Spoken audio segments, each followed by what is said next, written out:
നമസ്കാരം. CMRL എക്സാലോജിക് മാസപ്പടി കേസിൽ ED നടപടി വീണയ്ക്ക് കനത്ത പ്രഹരമാകുന്നു. ഇതാദ്യമായി ചോദ്യം ചെയ്യലിന് നേരിട്ട് ഹാജരാകാൻ ആവശ്യപ്പെട്ട് വീണയ്ക്ക് ED സമൻസ് അയച്ചു.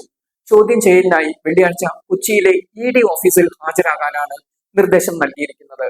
കള്ളപ്പണം വെളുപ്പിക്കൽ നിരോധന നിയമപ്രകാരമാണ് വീണയ്ക്കെതിരായുള്ള അന്വേഷണം എന്നതാണ് പ്രധാനമായ കാര്യം. മാസപ്പടിയിൽ പ്രതിസ്ഥാനത്തുള്ള കരിമണൽ കമ്പനിയായ CMRLിലെ 8 പേർക്ക് കൂടി ED നോട്ടീസ് നൽകിയിട്ടുമുണ്ട്. കേസിൽ പഴുതടച്ച അന്വേഷണമാണ് ED നടത്തുന്നത്.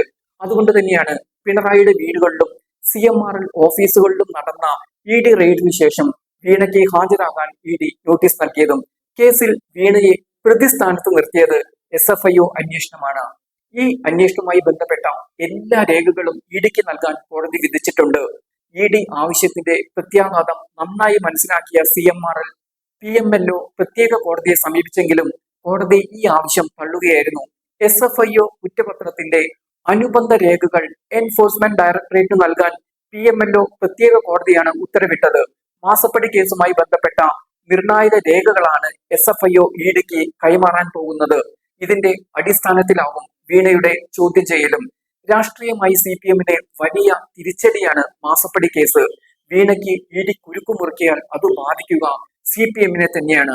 പിണറായി വിജയൻ മുഖ്യമന്ത്രിയായ സമയത്തുള്ള കേസാണിത്.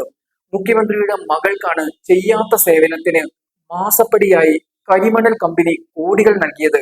അതുകൊണ്ട് തന്നെ CPMന് ഒഴിഞ്ഞു മാറാൻ കഴിയില്ല.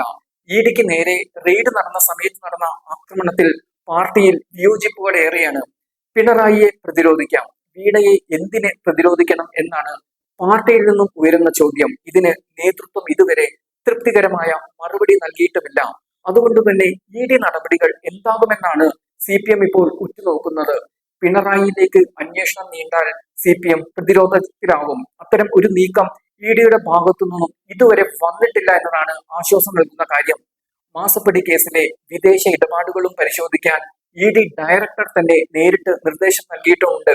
അതുകൊണ്ട് തന്നെ CPMന്റെ ഈ ആശ്വാസം എത്ര കാലം നീണ്ടു നിൽക്കുമെന്നത് കാത്തിരുന്നു തന്നെ അറിയേണ്ടി വരും.